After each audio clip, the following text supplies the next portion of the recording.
Hi, David. We're going to get started. Hi, everyone. Welcome to this virtual roundtable hosted by the Global America Business Institute, or GABI. For those first timers to a GABI function, my name is Alan On, Director of Programs and Communications at GABI. Thank you all for joining us on this Thursday morning here on the US East Coast, and good afternoon, good evening for all of our international attendees, wherever you may be. We hope that you are safe, sound, and well, considering everything that is going on around the world in recent times. Gabby's honored guest of the day is from Athens, Georgia, not Greece. We're privileged to have Dr. David Gaddy, Associate Professor of Engineering at University of Georgia, UGA. He's a frequent visitor to Washington, D.C., having testified before Congress on energy environmental issues recently in December. However, as is the case for so many of us, COVID has grounded his travel plans, and we must settle with having him join us on Zoom for this discussion. We'll start with formal remarks from David on the topic of the day, U.S. nuclear energy policy and all that impacts national security, energy security, the environment. After that, we'll move on to Q&A and discussion, as has been our practice for these types of roundtables. So David, thank you again so much for joining us today.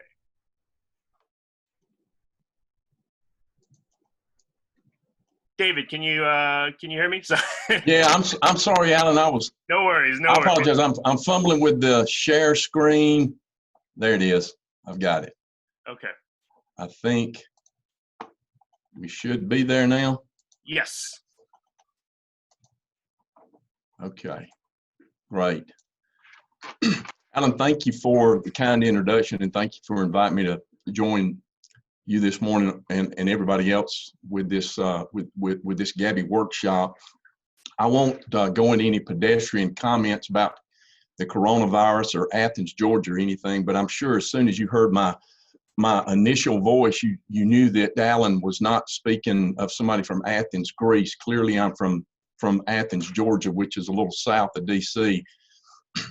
If I do stumble a little bit with my throat, I'm not infected. We have pollen issues down here in Georgia, so I'm a little bit throaty when it comes to some of that. I've got my water, so I may go to it from time to time.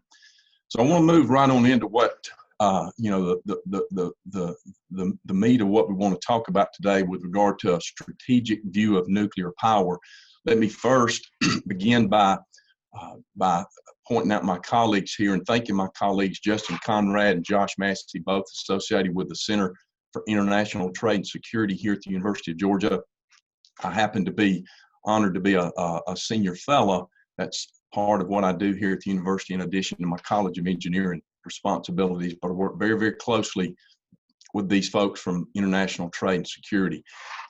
Since I'm going to put this in the context of a historical legacy issue for the U.S., I want to begin by framing this with a quote from Henry Stimson, Secretary of War during World War II, essentially imploring Americans to understand that the world was about to change and the U.S. was going to have a lead role in that in that world.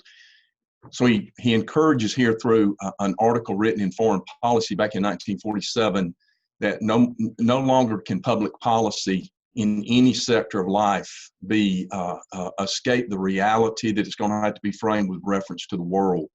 And the point here being in the underlying part, we're forced to act in the world as it is, not as we wish it were or as we would like it to become. So I want to make some upfront observations about U.S. energy and climate policy to, again, kind of reorient us toward what I want to get to with nuclear. First, climate change, it is a national security issue. That's pretty much been set in stone. I think it's becoming more and more of a realism to both sides of the political aisle. But the things that I want to point to today that we need to be careful with is that our climate policy is going to set our energy policy. And that energy policy is going to determine our global relationships around energy itself. It's also going to set the trajectory for our energy technology, and it's going to drive our science and engineering. So it's going to strongly influence our geopolitical stature in this new world order that Stimson was speaking of, where a lot of those relationships, many are around energy technologies and energy as a commodity. So if we look at that, that big map, we've got, and again, here I'm pointing pretty much directly towards fossil fuels and nuclear. This is not a dismissal of renewables by any means, but it is pretty much what determines that entangled global network of energy and energy technology relationships and interdependencies are around coal, gas, oil, and the nuclear fuel cycle itself. So if we think about it in those terms, we look at and we understand, and I'm sure I'm probably speaking to, I know I'm speaking to a well-informed audience here as far as Russia's weaponization of oil and gas reserves and how it's using those to meet geopolitical objectives. Also, if we look at the other side of the world as it is, China's Belt and Road Initiative, which is one of the, the buzzwords of the day, where China is essentially connecting its factories with markets across Asia and into Eastern Europe. A good bit of that is through power plant construction, nuclear power plant construction as well. And then, of course, China and Russia's nuclear exports and the associated influence that goes along with that. These are things that when we look at that larger global energy interdependency, these are critical and key national security issues that we are going to have to deal with, in fact, are already dealing with. So if we think about that in terms of climate policy, and today there are several, if not innumerable, climate policies being proposed, ranging from keep it in the ground, 100% renewable energy, all the way over to just drill. If we think about America, and I'm going to key in on this word unilaterally throughout this talk, but if we look at America and consider what happens when America just unilaterally disengages from that global energy network, if America is just removed from it, there are implications. Our geopolitical leverage and influence will be diminished. It is going to create vulnerabilities for emerging economies, particularly with respect to great power rivals. It's going to create openings for energy-rich and technology-advantaged countries, and it's going to occupy the space America once occupied, but they're going to have different geopolitical objectives. Now, particularly for nuclear power, because there are several who would propose that we simply disengage from the nuclear power future as it is. That unilateral disengagement from nuclear power has particular issues. Those are decades-long relationships, and already their objective there in some of those relationships is to erode America's 20th century leadership. So I want to give a little bit of background, go back again from my first slide there and do just a couple of historical legacy checks on what U.S. nuclear power policy was originally intended for. Busy slide. I got some gray boxes up here, 4 of them in general.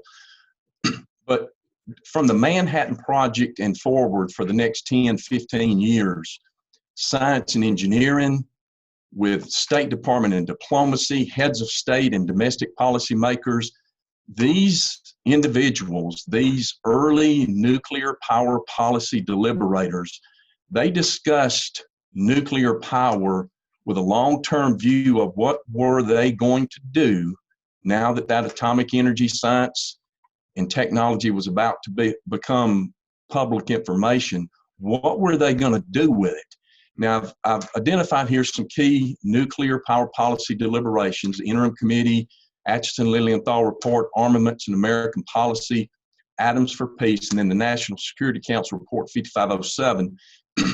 And I'll touch on just a few of those things, but those complex deliberations, essentially, when you think about those on principle, when they were discussing these issues, those deliberations and proceedings were around U.S. nuclear power as a foreign policy, national security issue, not as an energy commodity.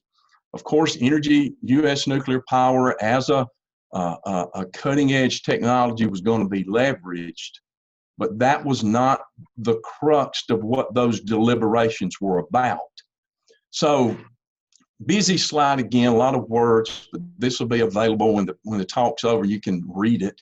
But these are just some overall conclusions. Some of the more important ones there highlighted in bold. They deliberated in the dawn of what would be a rules-based, liberal international order of nations. They also had to deal with the communist power that harbored intentions that were unknown, yet they had to be anticipated and incorporated into that foreign policy calculus. Nuclear power become a political issue, and again, similar to today, it was in the context of the great contest between the West and totalitarianism. They also realized they weren't just dealing with another domestic energy issue or just a science and technology issue. This wasn't just oil and gas. This was a new era of energy statecraft, and it would require a level of technological capacity within the U.S. industrial base and diplomatic corps that was fundamentally different from the past. They also recognized the necessity of engaging and collaborating with allies, critical to what we were going to have to do moving forward. And one of the earlier understandings here was, and this particularly was from the Acheson Lilienthal report, they were concerned that there would be a natural preoccupation with the destructive aspects of atomic energy that would blind us to the useful aspects. They were concerned about that. So in summary, U.S. nuclear power was deliberated as a foreign policy national security issue, and it had to be aligned with the 20th century international arrangements that were unfolding yet unpredictable. Now, the culminating document here that I'll point to, this was NSC Report 55072, entitled Peaceful Uses of Atomic Energy. This essentially summarized on the backside of President Eisenhower's Atoms for Peace speech in '53. These were the 5 core principles. What I'm referring to here is first principles of U.S. nuclear power policy. And you'll see what they were. These were the objectives back in 1955. Maintain U.S. leadership. The second bullet there is particularly relevant to today. Not that any of them aren't, but this one in particular. Use U.S. leadership to promote cohesion within the free world and forestall successful Soviet exploitation of the peaceful uses of atomic energy to attract the allegiance of the uncommitted peoples of the world. You could replace here forestall Chinese exploitation of atomic energy to attract the allegiance or to project its own ideology to emerging economies of the world. So these 5 principles I'm proposing here, I'm not proposing the principles, I'm contending that these remain applicable and critical, if necessary, to how we look at U.S. nuclear power policy in the 21st century, because adhering to these principles allowed us to develop the world's most robust civilian nuclear power program in the 20th century. However, we have current disposition concerns. That 20th century momentum, where we had essentially a monopoly in the early days on the technology and science of nuclear power, it's waned, and we're lagging China and Russia in new construction. I contend that we're debating nuclear power largely as an energy commodity issue, not a national security issue.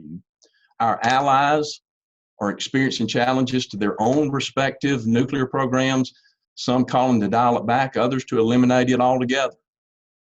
China and Russia are challenging that rules-based order, and they're deploying nuclear technology as an extension of the state through their state-owned enterprises to meet geopolitical objectives.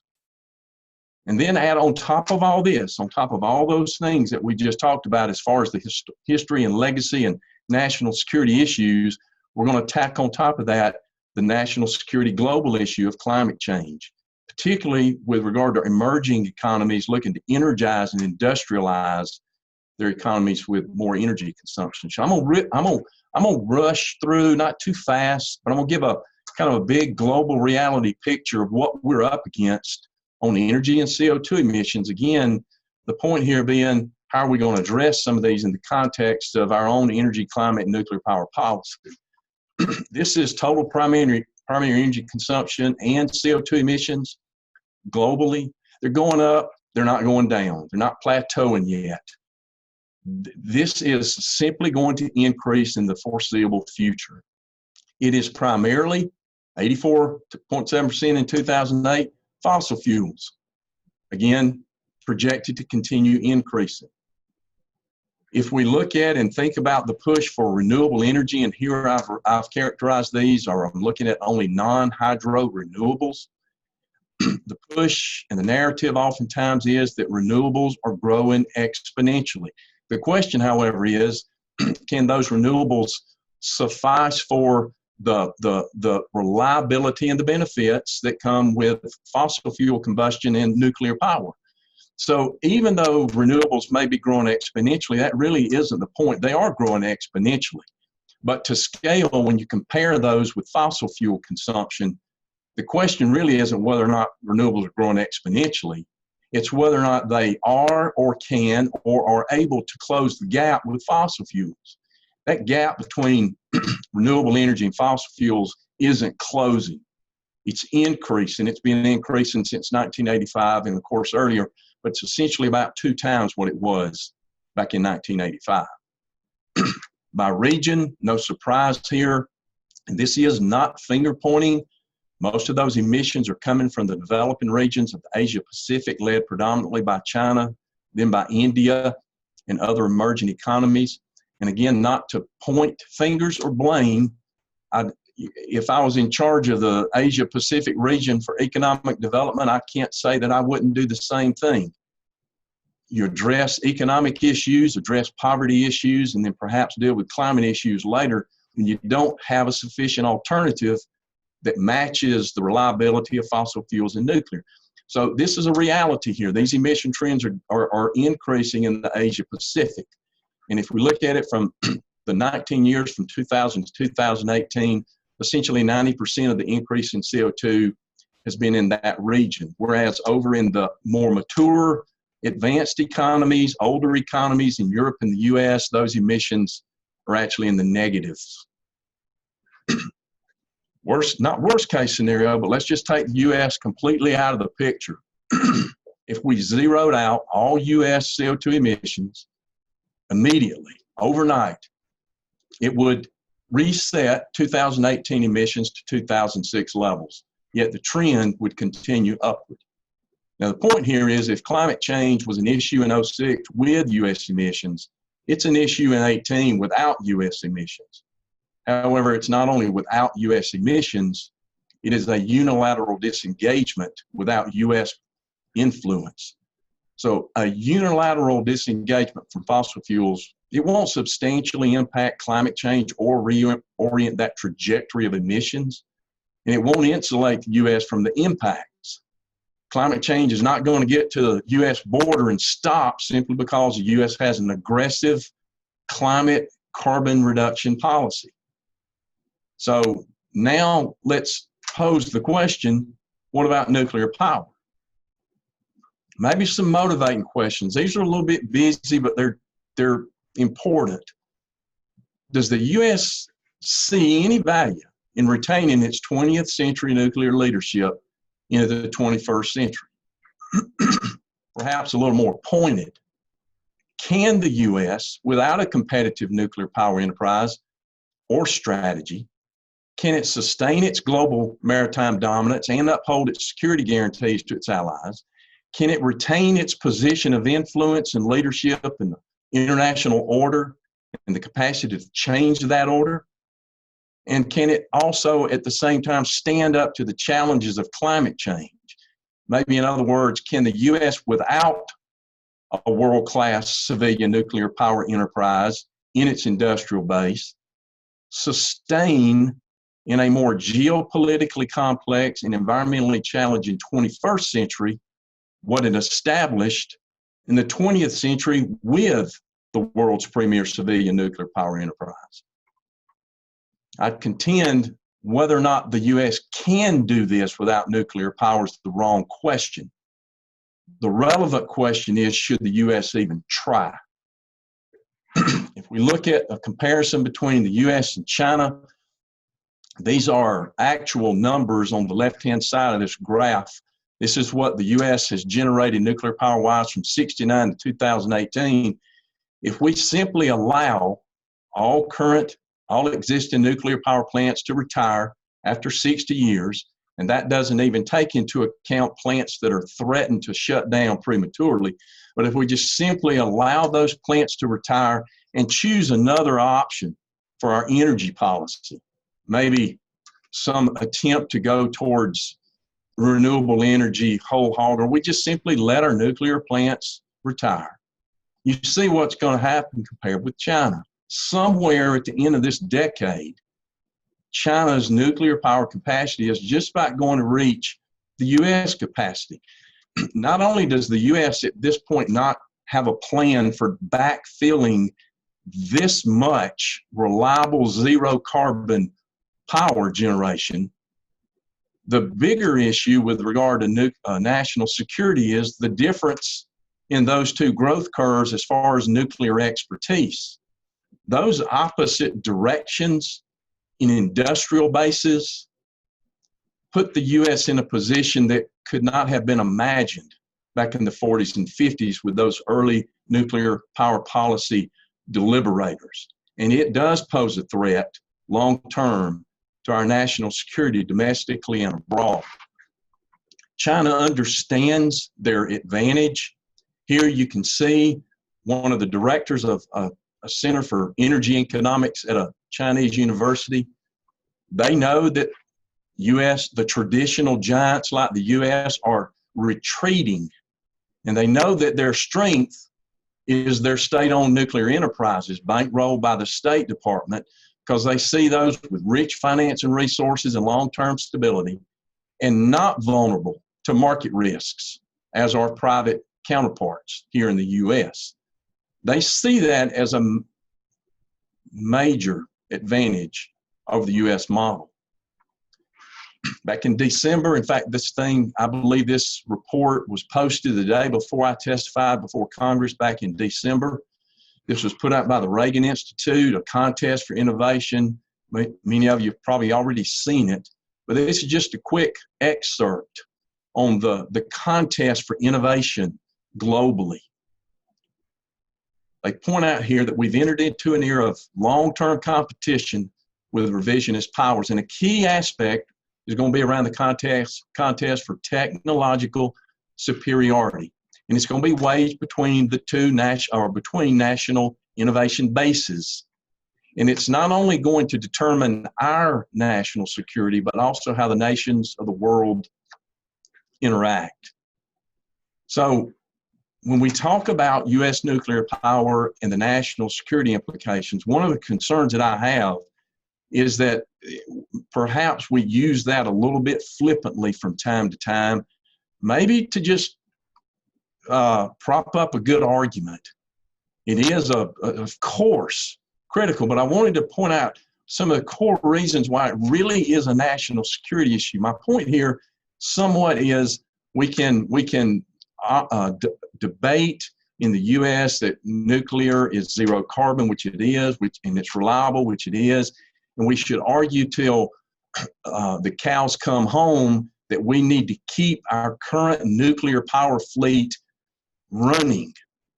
However, keeping that fleet running is not in and of itself a national security issue contribution.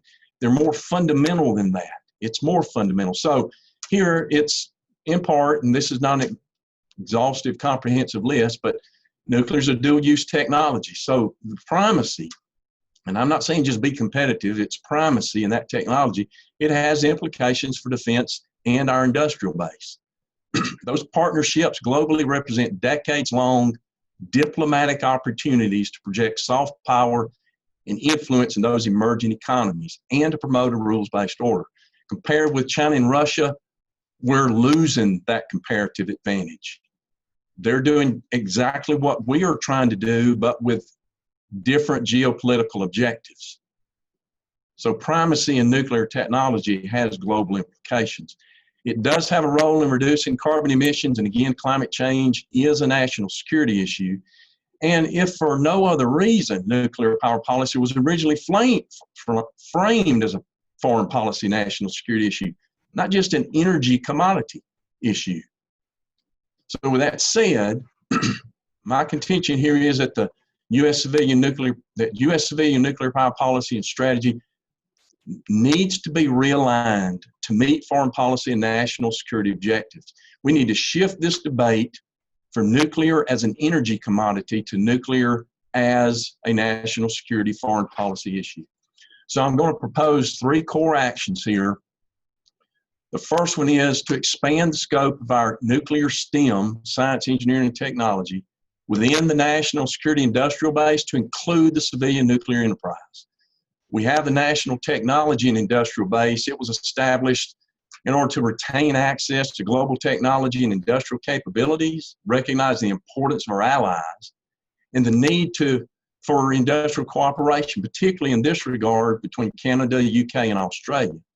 My proposal, or my suggestion here, recommendation, is to establish a civilian nuclear technology industrial base to facilitate nuclear cooperation, not only with Canada, UK, and Australia, but also our allies, France, South Korea, and Japan, traditional allies. We should conduct a whole of government in nuclear industrial base review. We need to evaluate the risk, make recommendations for strengthening, reorganizing, and reconstituting our nuclear sector's domestic and global manufacturing supply chain. I think we're seeing over the past few months how the importance of understanding U.S. dependency on global supply chains.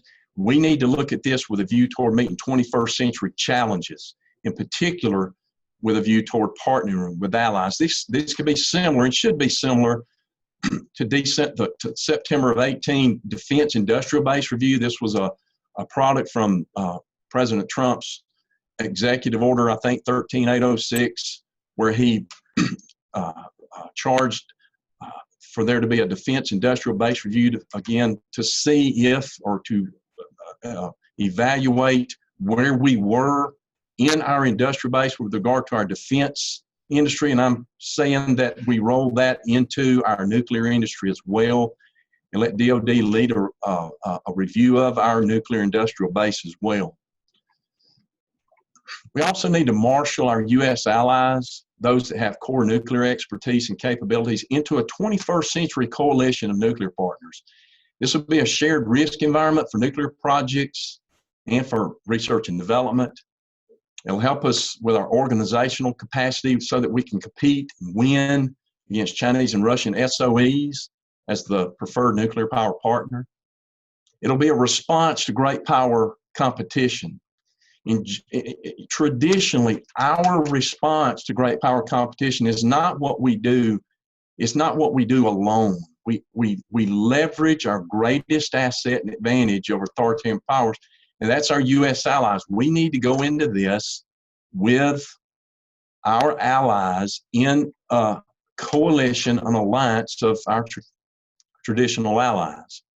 National security on principle has always been an allied arrangement. So if 21st century U.S. nuclear power has core national security implications, our traditional tried and true allied arrangements must be leveraged. So this is kind of the closing figure here, with the core actions at the bottom and a global alliance at the top. And essentially what this will do is shift the purview of nuclear power from one that's focused on nuclear as a transactional commodity issue at the domestic level to one where it's a geopolitical issue at the international level.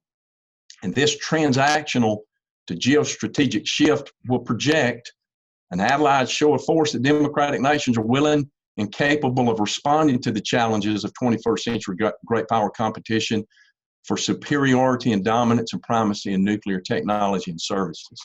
I'll close out with just a quick quote. This is from Henry DeWolf Smith. He was a key figure back in the early deliberations, and he posed the question back in 1956, are the aims of our foreign policy consistent with the aims of our domestic policy as far as nuclear power is concerned? We have a specific obligation to back up our foreign policy gestures in this field with growing technological strength, and to do so, we must maintain a vigorous program of reactor development. How can we offer to build reactors abroad without building enough reactors here to know what we're doing? How can we expect to send materials and helpful information abroad if we let our technology fall behind? I think these questions here and this point is well posed for today, and it's something that we should be considering in a very principled and fundamental way. So I'll close with that and turn this over to Alan. If there are any questions or comments, I'd be happy to entertain those. David, thank you so much. A lot of food for thought, and I'm sure we'll get a lot of inspiration for some questions and discussion from a lot of the issues that you raised in your presentation. Just a reminder for Q&A. You can raise your hand if you'd like to be unmuted temporarily, or you can simply submit a question using the Q&A button via chat, and I'll just relay that to David. I think we have a brave soul here. If I may, Ambassador Thomas Graham, I believe, has raised his hand. So I'm going to unmute Ambassador Graham temporarily here and allow him to pose his question to you, David, if that's yes, okay. Sir. Ambassador Graham? Unmute. There we go. Hi, please, go ahead. Oh, okay. I thought this was a superb speech and one that I would like to study more carefully. And I wonder if it is available in writing. So how do I go about getting it? Ambassador Graham, it'll be made available to Alan, or Alan will post it on the Gabi website, but it's certainly, you're welcome to have it. Yes, sir. Great. Thank you. Yes, sir. Yes, sir. Okay. Have a question from Rod Adams. He manages a nuclear energy blog, Atomic Insights. His question is, if we frame nuclear technology as a national security issue, what is to stop legislators from asserting that we must protect our technology? So if Rod Adams had not asked a question, I think I would have eaten my very best pair of work boots. When I saw Rod was here, I said, he'll be the first person to raise his hand. And he was the second. So Rod, I understand your point, of course. What's to prohibit legislators from doing what legislators do? I'm not sure how to do that. I mean, this is what I'm proposing here is that we begin at least with that industrial base review. I think after we get that done and we understand what essentially level set where we are, what our weaknesses, what our potential vulnerabilities are in our global supply chain, and how we can work with allied partners, I think at that point we probably are going to have to deal with what you're posing there. But I don't have the answer for that. As political as it may be, I don't have an answer for it. Okay. A lot of questions trickling in. Let me go to the next question. Ambassador Richard Kozlarich, he's from George Mason University. Yes, where does the funding come from for these activities, competing with traditional and renewable investments? Also, how do we get policymaker attention with all the other competing national security demands?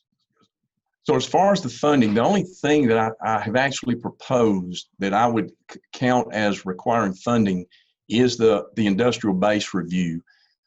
What comes downstream of that with regard to how nuclear power remains a part of our industrial base, or how nuclear power remains a part of our energy policy, I think that's a little bit downstream from what I'm prepared to answer.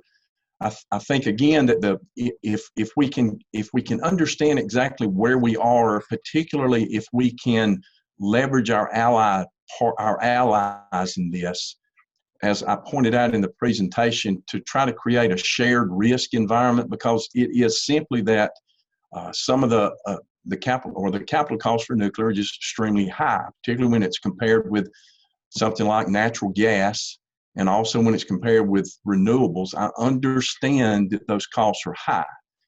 But as far as funding the activities, I'll propose that the only activity I'm saying that we should begin with here is that base review, so that we can wrap our long-term strategy around where we actually are at the moment and how we can engage and leverage our allies to help reduce some of those, currently some of those high costs. Plus, it'll also help us on the innovation and technology side of things as we work together to develop, advanced nuclear technology in league with one another.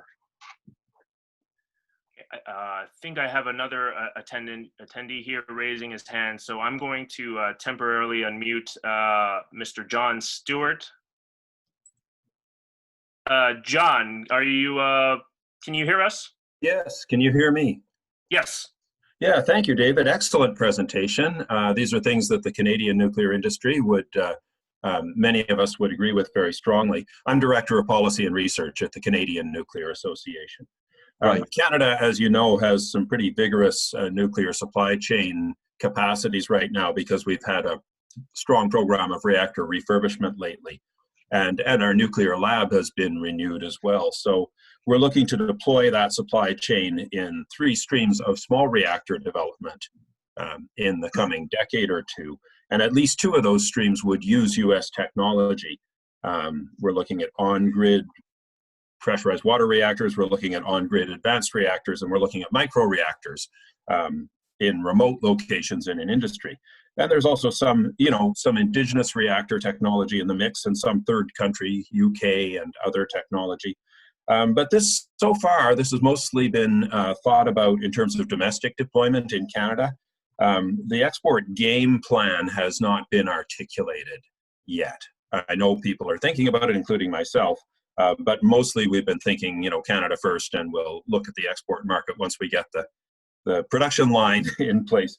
Do you have any specific thoughts on Canada's role, given how integrated our industrial and export base is in so many other industries? Thank you, John, for the question. Canada, as far as some of the details or specifics, as far as Canada's and the U.S. supply chains are connected across, with respect to this, I know I can't get into the specific details, but you'll notice in what I presented here, I identified Canada in particular a couple of times.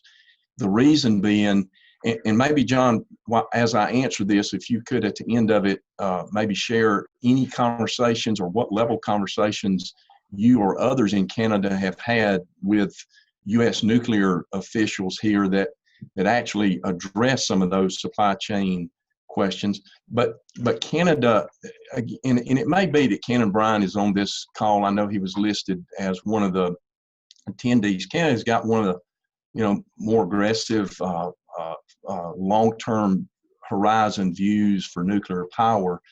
I think it's going to be critical, particularly with Canada not only being a key ally, but a bordering nation here, that we look at.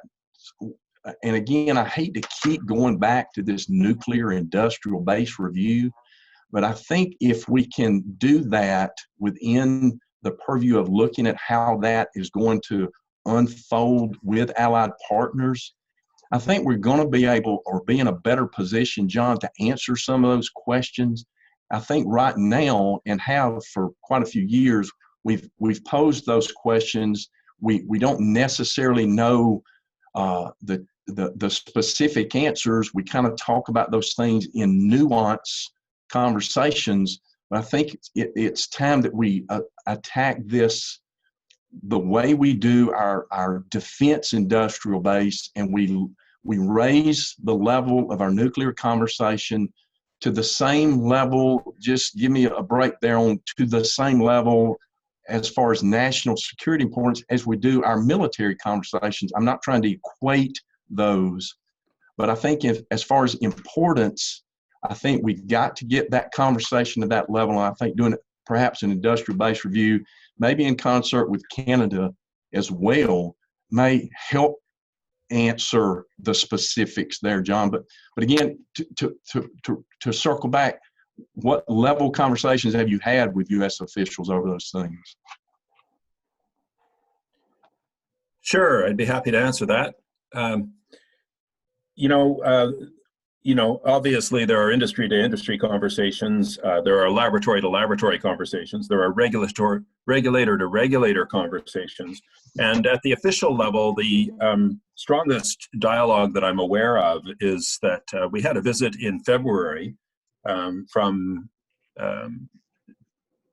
Principal Deputy Assistant Secretary Elliot Kang of the State Department and Joe Udo of Department of Energy, who came up specifically to talk to us about the security dimensions of the nuclear technology relationship. And I chaired that meeting for the Canadian side, which happened here in Ottawa in February. That, to me, is, to my knowledge, is the most robust conversation. The rest of it is mostly regulator to regulator, and is a conversation about small reactors, Right. security standards, and that kind of thing. Right. Making sure that the regulatory framework around small reactors doesn't make them non-viable by imposing demanding, too stringent security requirements, requiring fleets of security officers and vehicles to protect every 1 megawatt reactor. Right. And I think that may well reflect, part of what I'm getting to here is that our our conversation in the U.S. around nuclear power is often, and I'm coming at this from an energy policy position. I'm not a national security expert. I'm an engineer. I understand enough about the way the world works. But what I'm clear on is that our conversation about nuclear is dominated by nuclear being an energy commodity, a technology, and a climate issue. It's looked at levels far below that of the national security level. So I think as long as it remains in that, where we talk about it as a regulated industry and the regulatory aspects and what each country is doing technologically and on, I think we get very little traction, and we're not going to move far until we move it up to almost the State Department level, where it becomes a diplomatic conversation between countries. There, John. Yeah, I agree. Okay, Alan. Sure. Thank you so much. I don't know where we are.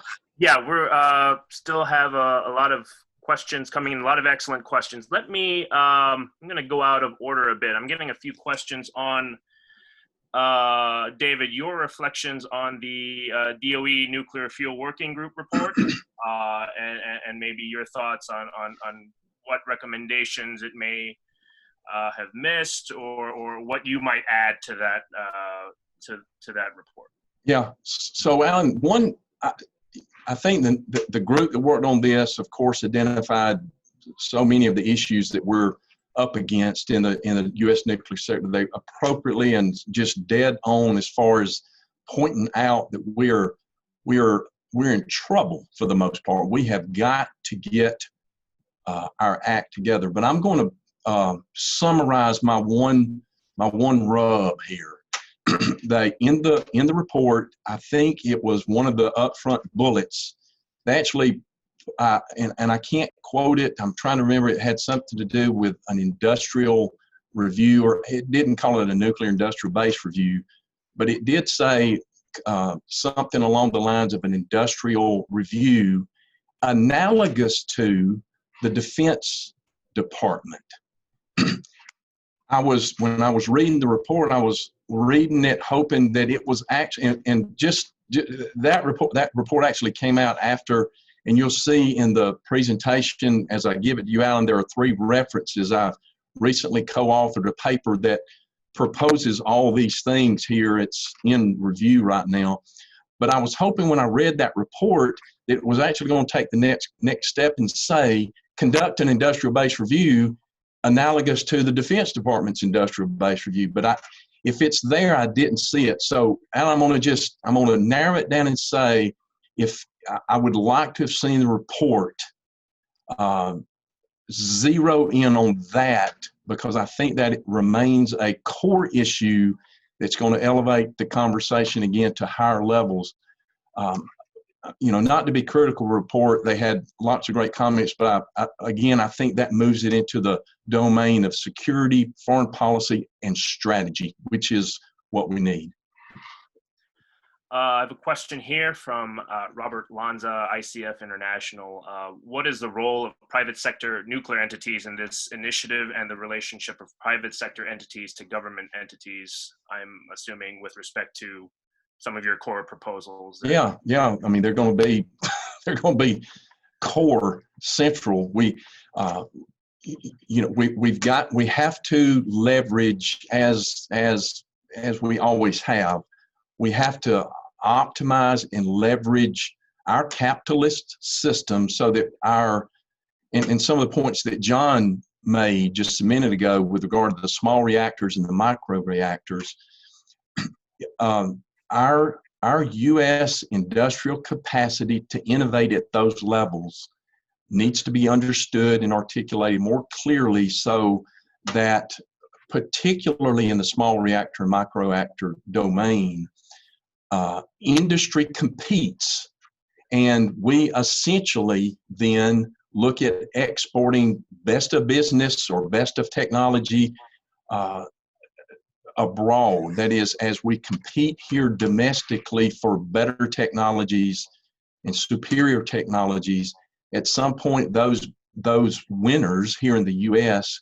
need to merge in with other services perhaps that allied partners can present. And I think in the last slide that I gave there's several, not just in the technology space, but also in the peripheral services, safety, security, plant operation, and all those.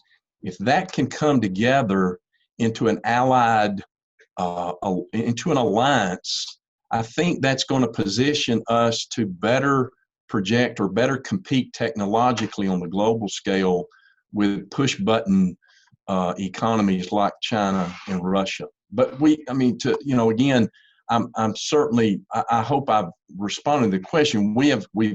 We need to leverage our innovation and technological capacity, I think, better than what we're doing right now. I have a question here from Job Henning, Auxano Strategies, about whether the U.S. could rebuild its civilian nuclear export strategy on its own, whether it needs a multinational strategy to not compete with each other, but and focusing on competition with Chinese, Russian state-owned enterprises. He brings up an interesting example or model, advanced fighter aircraft programs where all the countries involved participate at different levels, aggregate buying power and diversify risk, increase market power. How applicable are some non-nuclear, such as this, models for the nuclear multinational strategy as you propose? Yeah, I think it's an interesting analog that he's got there.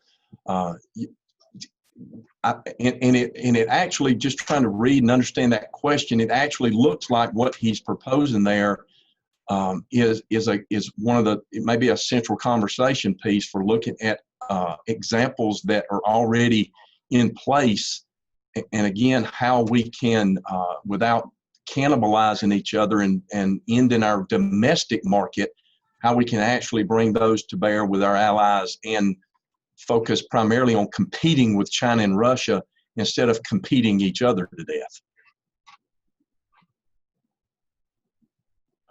So next question, Chris Carson, how has our insistence on foregoing enrichment and reprocessing as a condition for 123 nuclear cooperation agreements hindered the foreign sale of nuclear reactors? Doesn't the fact that the U.S. has no domestic enrichment and processing capability while making those demands force potential customers into the hands of foreign suppliers that do not make those conditions, but more importantly, do have viable enrichment and reprocessing capabilities? Yeah, I think that, yeah, of course, I believe it has. Not of course, because I'm speaking of my own opinion, but yeah, I think that it has hurt us. I think that these, again, are some of the issues that we're simply going to have to look at in the context of the 21st century, not just the 20th century, but we've got to look at this now in the context, particularly of a rising China, because it's a little bit cliche, and I don't want to be cliche about this, but if it's not going to be us, it is going to be somebody else. And it is much better for our boots to be inside the fence line than it is for anybody else's boots to be inside the fence line. So I think we're going to have to come up with some creative diplomatic conversations here to not put ourselves outside of the fence lines for the wrong reasons here. Let me interject with a question of my own that may be related to Chris's. You talk about the United States unilateral climate policy. Certainly I don't want to underestimate the fact that the U.S. does exercise symbolic leadership, as an example, as a model to the world. But perhaps in this instance, it may be overestimating that leadership. But I can't help but think of parallels with policies under the Carter administration, where the U.S. went away from reprocessing and I think expected other countries to follow suit. That did not happen. What are your thoughts on how much this type of thinking continues to go on in U.S. nuclear policy making and thinking today? So Alan, I would love to spend about 2 hours responding to that question. So a couple of points, because that does come up, that the U.S. needs to lead the way. I didn't get to bring the slides up, and I guess I probably could share the screen, but for the U.S. to lead the way as far as reducing carbon emissions, it's much different for a $20 trillion advanced industrialized economy like the U.S. to reduce its carbon emissions, but it's not leadership when developing economies can't do what the U.S. is doing. If I brought up maybe I can. I'm gonna try to bring this. I'm gonna try to bring up this slide just real quick. Go ahead and share your screen again. Yeah. Can you see that, Alan? Yes. If we look at, again, primarily people are looking at renewables to do this, but if we look at the greatest share of global solar generation in 2018, busy table, but let me summarize it. Solar generation, and with regard to the next slide, wind generation as well, which I can't get to because I can't get to that slide. But it's most of the solar and wind generation that's being deployed is in countries that already have an industrial base of fossil fuels and nuclear. So it's not leadership if the other countries can't follow it. So there we go. I thought I'd lost everything. So in that regard, this, and I'll just call it a belief, that if the U.S. does it, other nations will do it. To your point, that did not happen in nuclear fuel reprocessing. As far as disengaging from the global energy network, other countries can't follow that when it comes to just disengaging from fossil fuels. But more importantly, if the U.S. disengages from fossil fuels, it's not at the table anymore. It has no more relationships and influence. It's parallel to or similar to pulling out of the Paris Agreement. When you're not there, you're not there. When you're not in the global fossil fuel or energy interdependency network, you're not there. Who would listen to you at that point? So there are several reasons why that unilateral disengagement or decoupling, it doesn't work for anything in the energy space, not only because it's bad strategy and bad security, but it's also just simply impractical and not going to happen with the emerging economies. I'm sorry to have drugged that one out. No worries. I have a couple of questions here. I know we don't have a whole lot of time left. Maybe we can go slightly beyond our budgeted time, but a few questions. I'm going to get to some questions from attendees who haven't been able to pose questions yet. First, question from Gil Brown, UMass Lowell. His question is about timing. When will it be too late to achieve the policy goals that you have framed? And another question from Dong-Hoon Lee of CARI, Korea Atomic Energy Research Institute. He's talking about the nuclear technical, I believe the industrial CNTIB that you've proposed in your core recommendations. What role do you think would be most ideal for each allied country to play under this proposal? So as far as the when is it too late, my recommendation actually would be that this be done by an executive order. I think that if we wait for this to move through the legislative process, it's very likely not to the point that's being made here. Takes a year or more bureaucratic effort to obtain permission and on. Yeah, it's understandable. I think that an executive order may be in order, not to be redundant there, but I think that may be what we need to actually get this thing, because that's what was with the defense industrial base. It was that executive order that put that thing into motion and got it done. So I'm going to propose that it be done that way rather than waiting for the legislative process. As far as what the other countries do, I can't say that I'm familiar with what we would do and what another country would do. You know, of course, I would look at France as being the reprocessing king. You know, I would probably look at, I probably couldn't even go beyond that. I think probably to bring back John Stewart's original point earlier, I think those countries that are probably looking at the small modulars and the micro reactors would be some of the key partners here. I'd also, I mentioned Australia. They don't even have a nuclear power program, but I think it would probably be, it would behoove us, I wanted to use that word for the past hour, it would be real important, I think, to get Australia on board with this. They're very attuned to the pressures of China. They're right there in their backyard. Australia's trying diligently to try and get a nuclear program going. It's a political morass down there, but they've got uranium resources. I think maybe the politics are prepared to turn.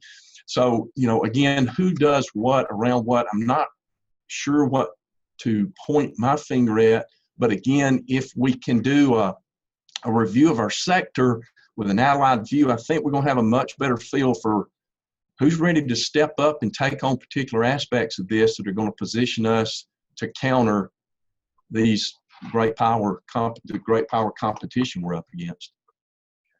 I'm going to try to maybe paraphrase some of these final questions, and they're primarily related to regulation, export control.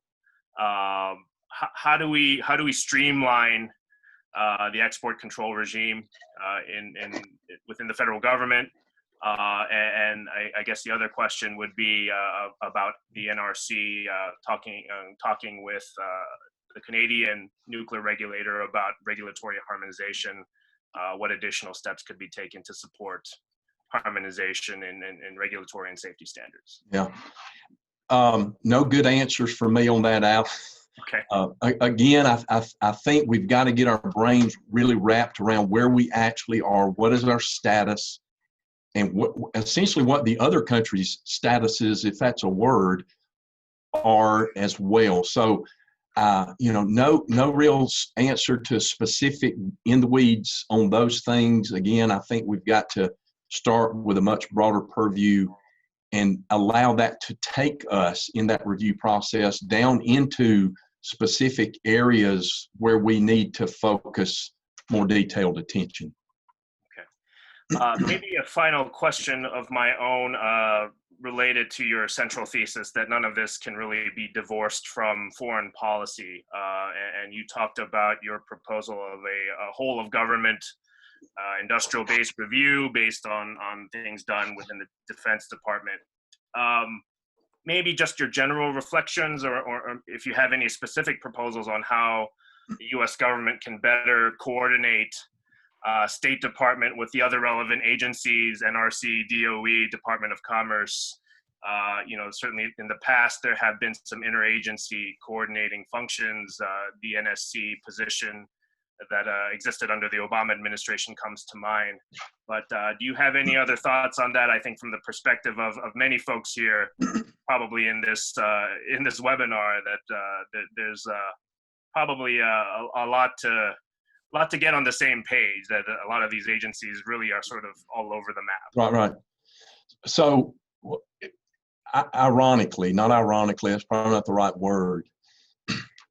I'm convinced that there are two things that are as bipartisan issues as we've ever seen in our country. Nuclear power started out that way. If you go back to the Democrat and Republican platforms, I believe, of 1956, they were literally competing for being the champion of the U.S. nuclear power enterprise. That is something that I would almost like to hold over our legislative body now and say that we have to return to who we were to begin with. The second part, as far as bipartisan, I think there is substantial bipartisanship when it comes to the threat of, and I'm going to say not a rising China, but a China, because China doesn't see itself as rising. China sees itself as capturing what it had at one time. It's trying to recapture, not just rise, but get back to the place that it once was. Our policymakers understand that. I think that there is whether they can come to grips and do something about that is one issue.